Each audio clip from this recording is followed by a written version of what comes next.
Hey everyone, kembali bersama saya Hendy.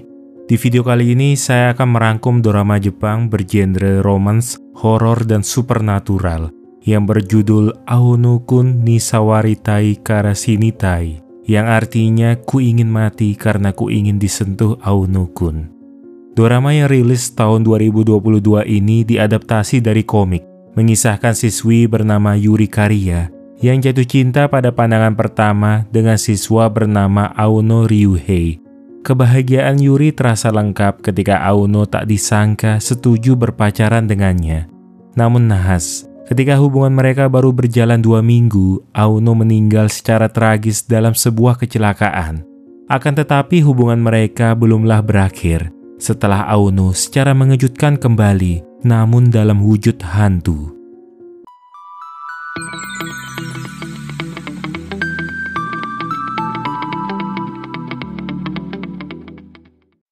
Yuri Kariya adalah murid sekolah menengah.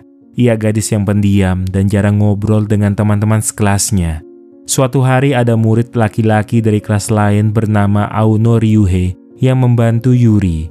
Bisa dikatakan Aono jugalah laki-laki pertama yang mau ngobrol dengan Yuri.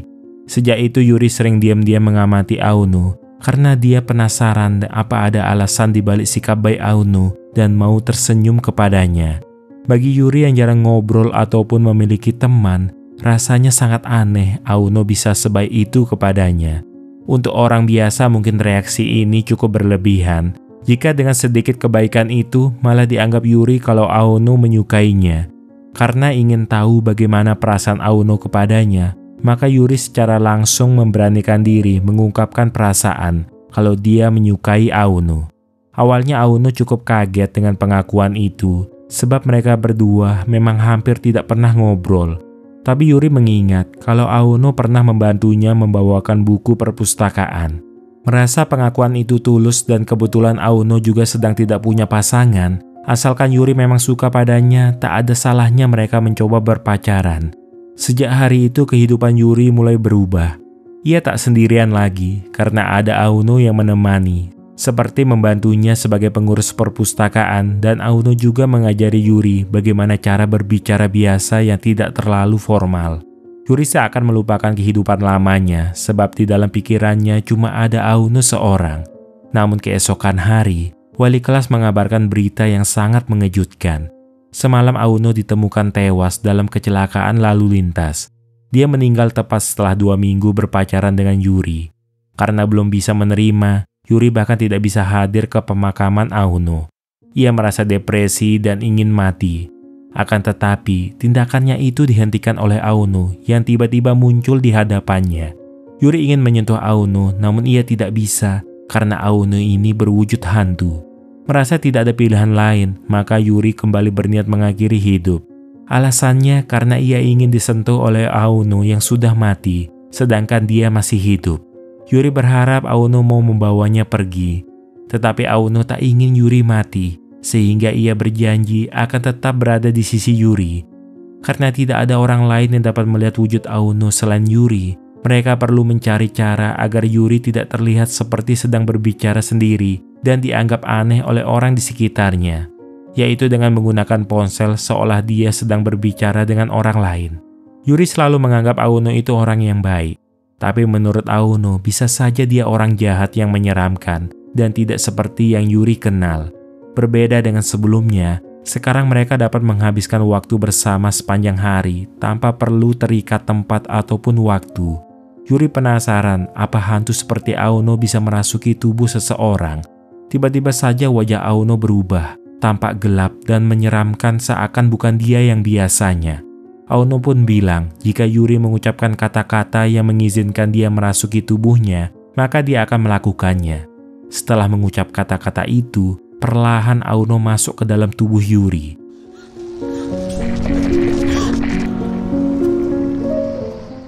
Gadis itu terbangun, tetapi justru Aono yang mengendalikan tubuhnya. Melihat ada darah yang keluar dari tubuh Yuri, seketika Aono pun melepaskan diri. Aono merasa bersalah, ia tidak tahu kenapa ia malah masuk ke tubuh Yuri. Itu berarti Aono sama sekali tidak ingat dengan sisi gelap dirinya yang menyeramkan. Sedangkan Yuri dia belum menyadari tentang Aono apakah dia hantu atau roh jahat. Jika terus bersama Aono, mungkin saja akan berbahaya untuknya. Keesokan hari, gurunya menyuruh Yuri mengantarkan PR ke rumah salah seorang teman sekelasnya yang sejak bulan Mei selalu bolos sekolah. Jadi tiap hari Kamis ada satu orang murid yang ditugaskan mengantar PR mingguan ke rumah siswi tersebut. Saat tiba, neneknya yang membukakan pintu. Yuri dipersilahkan langsung masuk saja ke rumah. Namun Aono tidak bisa masuk, sebab di rumah itu sepertinya dilindungi dengan penangkal roh. Jadi Aono hanya bisa menunggu di luar sembari memandangi tangannya yang terbakar. Teman sekelas yang ingin ditemui Yuri itu bernama Mio Hori. Dia punya hobi nonton film horor dan hal-hal yang berbau mistik. Kesempatan itu dimanfaatkan Yuri untuk bertanya kepada Mio, apa di sekitar rumah dia pasang jimat penghalang roh atau semacamnya. Agar tidak membuat Mio curiga, Yuri bilang pertanyaan itu berhubungan dengan film horor yang belum dia mengerti, tapi dia lupa judulnya. Padahal itu mengenai hubungan Yuri dengan Aono. Ceritanya tentang kisah hantu yang kembali ke pacarnya. Keduanya menjalani hubungan manusia hantu, tapi hantu si cowok itu terkadang berbeda dari saat dia masih menjadi manusia. Dia tidak bisa masuk ke rumah teman sekelas si cewek. Bukan cuma itu, si cewek mendengarkan perasaan si cowok dengan ringan hati. Dia bilang mau coba merasuki orang. Saat itu juga si cowok berubah seketika dan mulai merasuki si cewek. Intinya hantu itu membuat si cewek melafalkan izin untuk masuk ke tubuhnya. Terus si cewek mengizinkan dan hantu itu mulai merasukinya. Menurut Mio memang ada teori yang seperti itu. Makhluk dari dunia lain membuat perjanjian semacam itu dengan menyuruh si manusia melafalkannya. Kalau pernyataan izinnya sesuai aturan, berarti memang bisa saja terjadi. Tetapi ini adalah situasi yang tak seharusnya dilakukan karena dapat membahayakan. Melihat Yuri tampak tertarik dengan kisah horor, maka mereka berdua langsung akrab dan saling bertukar nomor HP. Saat akan pulang, Yuri mencari Aono. Tapi Aono yang ia temukan berbeda, dengan sebagian tubuhnya yang telah berubah seperti roh jahat. Yuri agak takut melihatnya. Aono pun meminta Yuri mencium tangannya dan meminta izin masuk ke tubuh Yuri. Setelah Yuri mengizinkan, perlahan tangan Aono mulai merasukinya.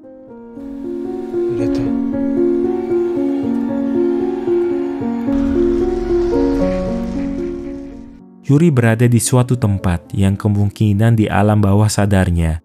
Ia dihampiri oleh Aono yang mengajak Yuri ke sebuah rumah.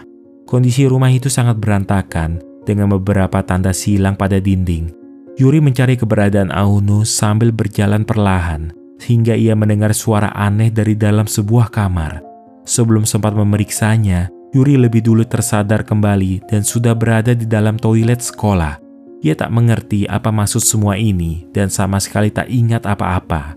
Aono pun bilang kalau seharian ini dia merasuki Yuri sejak kejadian kemarin di rumah Mio.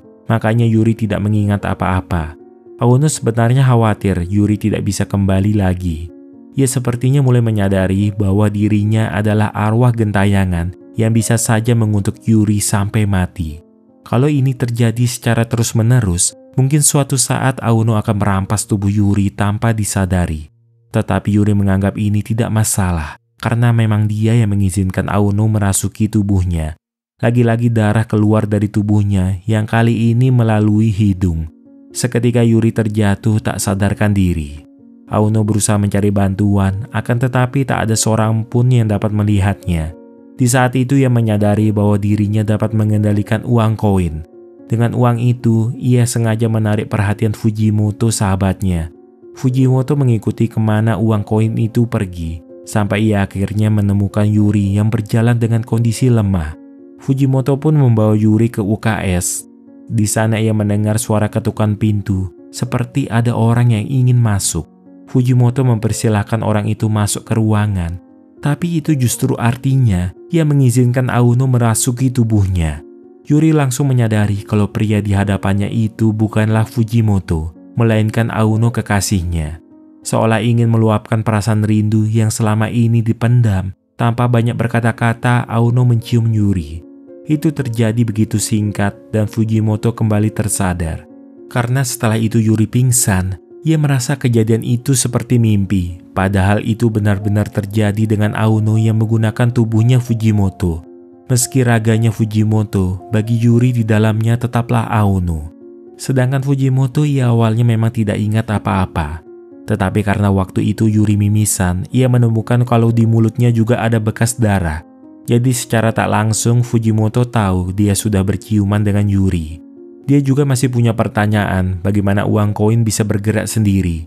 Walau sadar jawabannya akan dianggap tak masuk akal, tapi Yuri berusaha menjelaskan kalau Aono telah kembali dalam wujud hantu dan sekarang ada di sebelahnya. Itu dapat dibuktikan dengan menggerakkan koin yang dipegang Fujimoto. Terkadang terlintas dalam pikiran Yuri, andai Aono tidak meninggal dan jadi hantu, apa dia masih akan menjadi pasangannya? Meski telah tiada sekalipun, Yuri tidak mau menganggap Aono sebagai hantu. Ketika pelajaran olahraga voli, bola mengarah pada Yuri. Ia kembali bangun di alam bawah sadarnya. Di sana Aono meminta Yuri mencium sepatunya dengan tujuan melindungi dari bola voli yang mengarah padanya. Secara aneh bola itu pecah dan Uchida yaitu siswa yang memukul bola juga tangannya terluka parah. Walau tidak dapat melihat wujudnya, Fujimoto akhirnya percaya Aono telah kembali sebagai hantu. Antara Fujimoto dan Yuri sama-sama ingin berbuat sesuatu untuk Aono agar dia tenang dan tidak gentayangan terus. Namun itu sulit buat Yuri yang dengan begini ia harus rela melepas Aono. Dari postingan di media sosial, Mio juga mengetahui kabar bahwa Uchida terluka setelah memukul bola ke arah Yuri. Semua murid menganggap ini adalah kutukan Aono bagi siapa saja yang akan menyakiti Yuri, karena diketahui mereka berdua dulunya sepasang kekasih. Sore itu Mio sedang menunggu Yuri datang membawakan PR untuknya. Ada yang menekan bel dan setelah dilihat itu adalah Yuri. Tetapi Yuri mengatakan hal yang aneh seperti minta diizinkan masuk. Mio tak menjawab dan tiba-tiba jendela rumahnya bergetar keras. Ia akhirnya menyadari kalau gadis itu bukanlah Yuri, melainkan Aono dalam wujud Yuri, sehingga Mio tak akan mengizinkannya masuk. Tak lama Yuri yang asli datang dengan ditemani Fujimoto. Namun kali ini Mio sendiri yang membukakan pintu. Sebab ia ingin memastikan apa mereka bisa melewati pintu yang telah dipasangi penghalang roh atau tidak. Selain itu Mio juga sudah tahu cerita tentang pacar yang mati menjadi hantu itu sebenarnya kisahnya Yuri sendiri. Dia juga bilang sebelum ini kemungkinan arwah Aono lebih dulu datang dengan menjelma sebagai Yuri. Hantu Aono ini kadang masih seperti teman mereka, tapi kadang menjadi roh jahat. Biasanya Aono menjadi roh jahat ketika ada yang mengizinkannya merasuki tubuh. Tapi hari ini agak berbeda, dia menjadi roh jahat saat tidak bersama Yuri. Satu hal yang pasti, Yuri jangan sampai memberi izin lagi kepada Aono untuk merasukinya. Selama tak melakukan itu, kemungkinan kondisi Aono tidak akan memburuk. Sementara di sekolah, akibat kejadian kemarin beberapa murid mulai membentuk perkumpulan rahasia untuk mengeluarkan Yuri dari sekolah. Sebab dia dianggap sumber malapetaka dengan membawa kutukan Aono. Keesokan hari, sepulang sekolah Yuri mampir untuk berbelanja. Tapi ketika sedang memilih-milih barang, Aono melihat teman sekolah mereka yaitu Uchida melintas di belakang mereka kemudian memasukkan sesuatu ke dalam tasnya Yuri. Aono pun menyuruh Yuri memeriksa saku tasnya, dan di sana dia menemukan barang dari toko tersebut. Kemungkinan alasan Uchida memasukkan barang yang belum dibayar itu karena dia berniat menjadikan Yuri pengutil. Uchida sendiri heran bagaimana Yuri bisa mengetahui rencananya. Ia jadi merasa khawatir akan terkena kutukan Aono lagi. Sementara Aono, dia marah dengan tindakan Uchida yang mencoba menjebak Yuri. Sebenarnya dia ingin menolong, tapi menyadari dirinya bukan manusia lagi, Aono tidak mampu berbuat apa-apa. Untuk itu Aono meminta mulai sekarang sebaiknya Yuri berangkat dan pulang sekolah dengan ditemani Fujimoto. Jadi saat pulang, Yuri mencari Fujimoto di kelasnya. Namun teman sekelasnya bilang Fujimoto sedang membersihkan gudang olahraga. Entah kenapa Yuri merasa kedua gadis itu agak mencurigakan. Fujimoto sendiri bingung. Dia awalnya berencana membersihkan gudang itu bersama teman-teman yang lain, tapi tak ada seorang pun yang datang. Namun wajah Aono justru berubah pucat. Perasaannya tidak tenang, seperti ada sesuatu di dalam gudang olahraga itu. Oleh sebab itu, Aono memperingatkan agar Yuri dan Fujimoto tidak masuk ke sana, seolah-olah di dalam ada sesuatu yang menyeramkan. Tetapi menurut Fujimoto, kalau mereka bisa mengetahui apa yang ditakutkan oleh Aono, mungkin mereka dapat menemukan jawaban untuk membantunya. Akhirnya Fujimoto bersama Yuri memutuskan memeriksa isi gudang tersebut, sedangkan Aono menunggu mereka di luar. Setelah memeriksa, selain peralatan olahraga, mereka menemukan buket bunga yang tak seharusnya ada di dalam gudang olahraga. Mendadak ada yang sengaja menutup pintu gudang dan keduanya pun panik sambil berharap ada yang mendengar suara mereka. Rupanya semua ini perbuatan Uchida bersama 2 orang temannya dan Aono mencoba mencari cara untuk menolong keduanya. Yuri yakin Uchida pasti punya alasan kenapa dia sengaja menjebaknya sebagai pengutil dan sekarang malah mengurungnya di gudang. Menurut Fujimoto, kemungkinan karena Uchida merasa luka yang dideritanya itu akibat kutukan Aono. Gosip tentang Aono telah beredar di penjuru sekolah seperti Aono yang gentayangan merasuki Yuri lalu mengutuk Uchida. Mereka berpikir karena Yuri dan Fujimoto dulu dekat dengan Aono, maka turut membawa kutukan. Tak lama kemudian terdengar suara seorang pria dari luar. Awalnya Fujimoto mengira itu suaranya Uchida, tapi Yuri yakin itu bukan suara Uchida, melainkan Aono. Dan Aono yang berbicara dengan mereka ini bukan yang biasa dan sudah berubah menjadi roh jahat. Dia tak mau menjawab satu pertanyaan pun kalau mereka tak memberinya sesuatu. Setiap roti yang dilempar Fujimoto ke arah pintu langsung hangus terbakar. Sepertinya roh jahat ini sangat ingin merasuki tubuh mereka. Jika salah satu dari mereka tak ada yang mengizinkan roh jahat itu masuk, maka Aono akan dilenyapkan. Mendengar itu, Yuri jadi terpengaruh karena dia tidak ingin kehilangan Aono dengan cara seperti ini. Akhirnya Yuri mengizinkan Aono masuk ke tubuhnya. Tiba-tiba saja pintu terbuka bersamaan dengan cahaya menyilaukan yang masuk. Fujimoto tampak kaget melihat warna rambut Yuri yang berubah memutih sebagian. Tapi yang ada di dalam tubuh Yuri ternyata Aono. Lalu di manakah jiwa Yuri yang sebenarnya? Dia berada di alam bawah sadar, yaitu di rumah bertanda silang yang pernah ditunjukkan Aono kepadanya. Yuri merasa Aono di hadapannya itu punya aura yang berbeda. Di atas meja telah tersaji begitu banyak makanan. Walau Yuri sudah bilang ia tidak lapar, namun Aono tetap memasukkan makanan secara paksa tanpa memperdulikan perkataan Yuri. Beberapa saat kemudian terdengar seseorang yang masuk ke dalam rumah. Aono menyuruh Yuri untuk segera bersembunyi dan jangan sampai ketahuan. Dari suaranya Yuri dapat mengetahui yang datang adalah seorang wanita. Tampaknya wanita itu menyadari kehadiran Yuri yang bersembunyi di bawah meja. Tapi sebelum wanita itu memergokinya, kesadaran Yuri pulih kembali. Ia bingung melihat warna rambutnya yang berubah, dan Fujimoto menjelaskan rambut itu berubah ketika Aono masuk ke dalam tubuhnya. Dia juga bilang kalau sekarang Aono sudah tenang di alam sana. Selama ini Aono sebenarnya cemas kepada Yuri, makanya belum bisa tenang di alam sana. Tapi kalau dia tetap di sini, baik Yuri atau orang lain akan mengalami musibah. Jadi menurut Aono, ia sebaiknya pergi sebelum terjadi sesuatu yang lebih buruk. Segala ucapan Yuri yang melemahkan Aono bisa jadi adalah pemicu Aono berubah berbahaya. Katanya dia meminta maaf dan ingin Yuri bahagia. Mendengar itu telah membuat Yuri bersedih, sebab Aono pergi tanpa berpamitan langsung kepadanya. Setelah melihat buku catatan milik Aono, Yuri seperti ingin lebih memahami Aono. Dia kemudian mengajak Fujimoto dan juga Mio mengumpulkan jejak hidup Aono, misalnya foto. Sebab dulu mereka berpacaran begitu singkat sehingga mereka belum pernah mengambil foto bersama. Aono memang sudah tiada, tapi Yuri tak ingin melupakannya. Oleh sebab itu, ia ingin mengumpulkan sesuatu yang bisa membuatnya memahami Aono. Di kelas teman-temannya mulai membicarakan Yuri karena penampilan rambutnya yang dianggap aneh. Tapi Yuri tak memperdulikan mereka dan lebih ingin mengumpulkan foto-foto Aono yang mungkin disimpan teman-teman pria. Dia berkeliling menanyakan, namun tak ada seorang pun dari mereka yang memilikinya. Di saat ia merasa putus asa, tiba-tiba siswa bernama Hirose datang menghampiri. Rupanya dia sudah mendengar dari Fujimoto kalau Yuri sedang mengumpulkan foto-fotonya Aono. Hirose ternyata menyimpan beberapa foto bersama Aono dan teman-teman yang lain. Yuri kembali bersemangat dan ingin mengumpulkan foto sebanyak-banyaknya. Dengan dibantu Hirose, Yuri jadi mudah menemukan siswa-siswa yang dulu juga menyimpan foto Aono.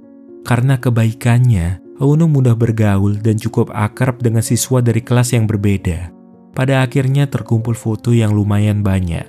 Dari beberapa foto, Yuri melihat Aono yang sedang tertawa ceria. Ia berusaha mengingat, apa dulu waktu mereka pacaran Aono pernah tersenyum seperti itu. Namun Yuri tak bisa mengingat senyuman itu lagi. Dalam hati kecilnya, ia sebenarnya masih rindu kepada Aono. Yuri kangen dan ingin ngobrol bersama Aono lagi dan tidak mau berpisah dengan cara seperti ini. Kalau seandainya bisa bertemu kembali, Yuri ingin mengutarakan bagaimana perasaannya yang begitu merindukan Aono. Tiba-tiba saja sosok Aono muncul kembali di tengah kelas, kemudian mendekati Yuri. Dia bilang kalau semuanya telah membohongi Yuri.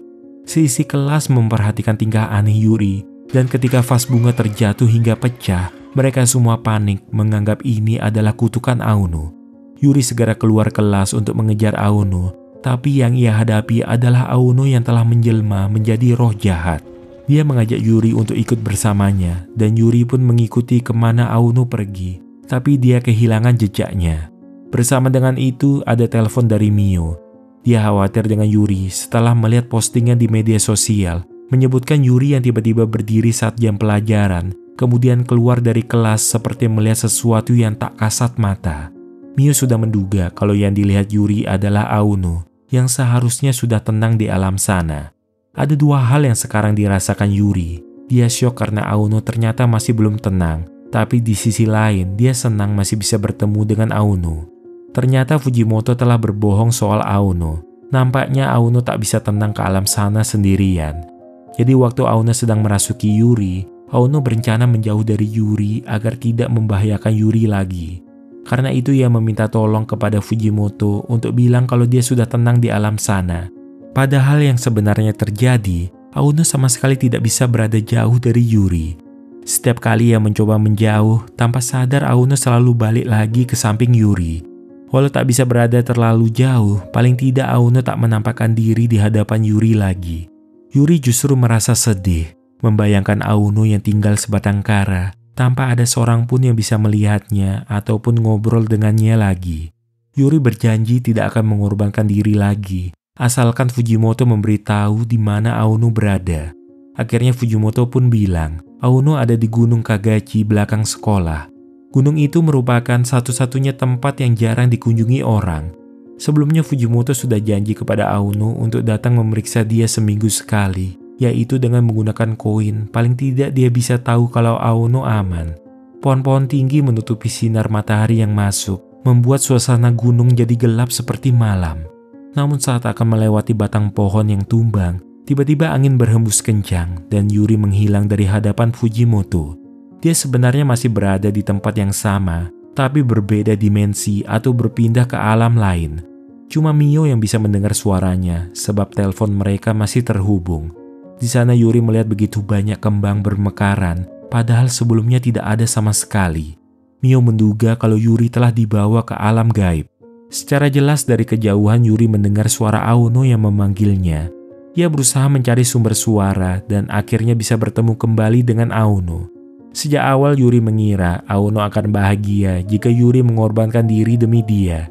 Tapi perkiraannya itu salah dan Aono bukan orang seperti itu. Makanya alasan dia datang ke tempat itu untuk meminta balik semua yang telah ia berikan. Jika semua itu dikembalikan, maka jiwa Aono akan turut kembali murni. Energi negatif perlahan menghilang dan Yuri berpindah ke alam nyata. Aono meminta maaf karena sebelumnya telah berbohong. Tapi menurut Yuri, dialah yang menyebabkan Aono berbohong. Andai suatu hari nanti Aono benar-benar tenang di alam sana, mau kesepian atau sengsara seperti apapun, Yuri berjanji tidak akan mencoba mengakhiri hidup lagi. Jadi Aono tidak perlu mencemaskannya. Meski apapun yang terjadi, Yuri akan terus hidup hingga akhir hayat. Aturan yang sangat penting adalah jangan menyerahkan apa-apa lagi. Nampaknya izin untuk merasuki pun dianggap menyerahkan. Dan tiap kali diserahkan, kekuatan negatif Aono akan semakin kuat. Makanya Yuri meminta kembali segala yang pernah ia serahkan untuk melemahkan kekuatan negatif Aono. Yuri berterima kasih kepada Fujimoto dan juga Mio yang sudah mau percaya dan membantunya melewati masa-masa sulit ini.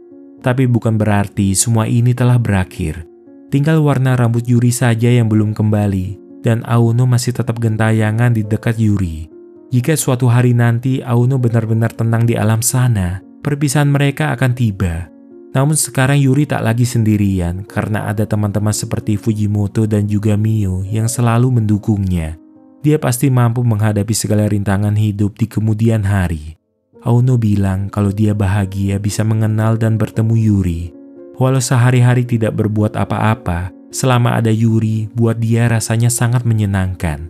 Ia pun sangat berterima kasih karena Yuri sudah mau menemani dan bersamanya. Begitu juga dengan Yuri. Meski Aono sudah tiada, tapi Yuri masih tetap cinta sama dia. Tangan itu memang tak mampu menyentuhnya, tapi Yuri tetaplah kekasihnya Aono. Dan cerita pun berakhir. Orang yang baik itu justru bisa berubah menyeramkan. Soalnya mereka tahu keadaan seperti apa yang bisa membuat orang lain terluka, makanya mereka bisa berbuat baik. Semakin baik hati seseorang, dia akan semakin tahu banyak cara untuk menyakiti orang lain. Begitu juga sebaliknya. Saat berbuat terlalu baik, mungkin hati kecilmu berharap agar orang lain juga melakukan hal yang sama kepadamu. Jika hal ini tidak terwujud, kamu mungkin akan menjadi lebih mudah merasa kecewa. Kekecewaan ini tentu bisa melukai perasaan dan emosimu. Maka sebelum kamu menghargai orang lain, cobalah hargai dulu dirimu sendiri. Tidak ada salahnya untuk menolak saat kamu benar-benar tidak bisa melakukannya, karena segala sesuatu memang ada porsinya. Terima kasih telah menonton hingga akhir cerita. Sampai jumpa lagi di kesempatan lainnya.